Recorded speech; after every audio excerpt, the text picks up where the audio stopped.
If I were some globe believer starting my name with Psyman or some washed up hack calling myself a science guy, I really wouldn't like this article. Let's get into it.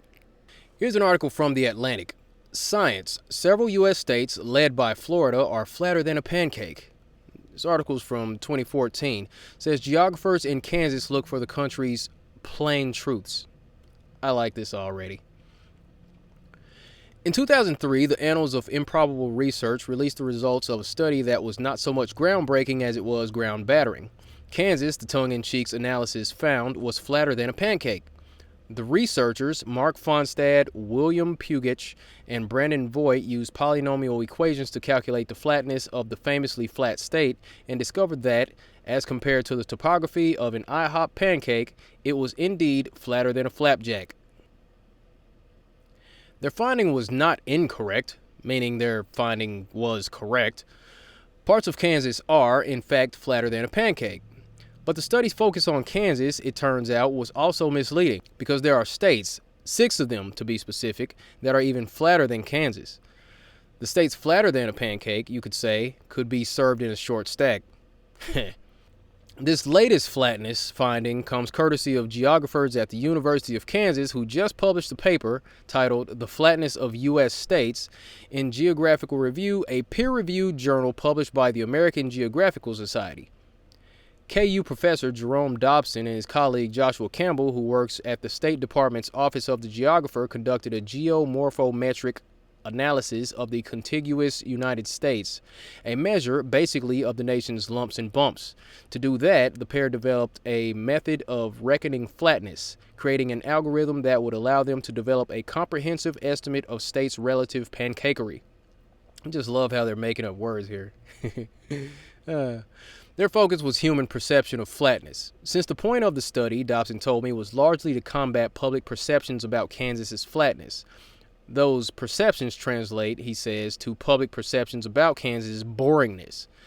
To estimate geographical flatness as perceived by the human eye, Dobson and Campbell put math behind the experience of looking toward the horizon and seeing a rise of land, in their case to the height of a tall tree at a distance of 3 miles. From there, Dobson says, we put together a simulation, one that approximates what you would see if you were standing on one spot and turning around 360 degrees and recording what you see every 16 times as you turn around.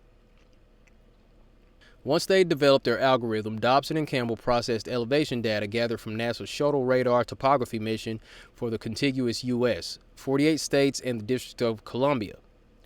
Why not Alaska and Hawaii? We knew the answer for those well enough. Dobson told me, we knew they weren't going to be the flattest. They gridded their findings into 90-meter cells.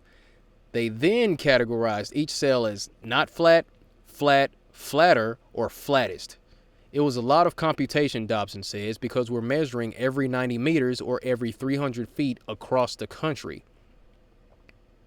From there, they compared each state's percentage of flatness and ranked them.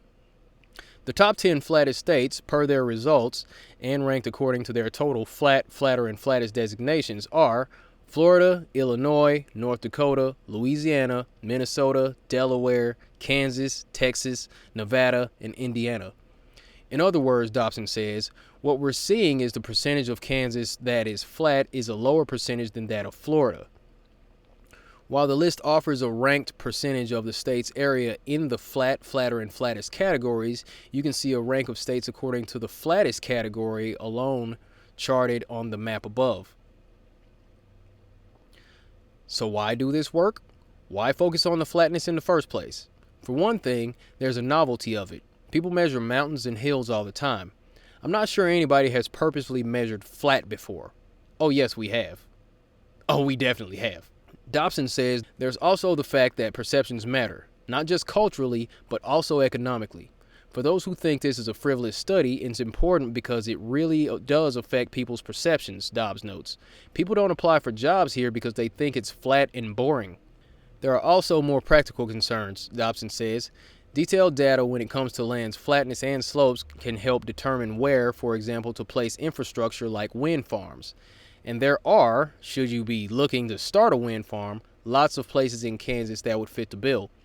To the extent that, per his work, It would take a mountain higher than Mount Everest, Dobson says, in order for Kansas not to be flatter than a pancake. And that's a relief. I'll leave a link in the description for this article. Well, you look at that. 10 states that measure out to be flatter than a pancake. And I believe it's going to be a little more difficult for globe believers to argue against this one, also seeing as how this article used a lot of their favorite buzzwords like science, university, peer-reviewed journal, and professor. Now, these are people with credentials that have actually gone out and did these measurements and observations. So how are you going to come up with a debunking video for that one? I mean, we in the flat earth community, we've been looking for this elusive curvature for a long time. And I know there was some guy 2,000 plus years ago that used sticks and shadows to supposedly determine the curvature of the earth, but who are you going to believe? Some dude from 2,000 years ago with sticks and shadows, or are you going to believe scientists that are probably still alive today that did these observations like less than 5 years ago? That's on you. I'm just saying, in the flat earth community, we've been looking for curvature for a long time. You know, firing lasers across water, bringing boats back into view after they supposedly went over the curvature, observing things that are entirely too far away and should be hidden behind the supposed curvature over vast stretches of water. But these guys actually measured out on land, and that's pretty cool. At this point, I'd encourage you to pass this video off to anyone who you've been in a verbal confrontation with, digital or, face-to-face, and ask them what they think about that. Because Kansas is a lot smaller than Texas, and Texas was on that list. And if Texas measures out to be flatter than a pancake, it's missing a whole lot more than the 20 miles of curvature that's missing in Kansas. So if that curvature is not in the U.S., it's got to be somewhere else, or it's non-existent. I'm guessing that the earth is flat, but you can make your own determination. Me personally, if I were a rational thinking adult that still believed that I lived on a spinning ball, I would be asking questions. One of those questions would be, if there are multiple states in the U.S. that measure out to be flatter than a pancake, how exactly do I live on a globe? I encourage you to share this video, and just to have some fun, if you live in one of these states, go ahead and leave that in the comment section. And if you know somebody that lives in one of the states on that top 10 list, go ahead and send this video to them and let them know that they live in one of the flattest states in the country. That's all I got for this one. Just reporting the news, people. As always, be good to each other, take care of yourself, stay flat. I'll see you next time. Thank you.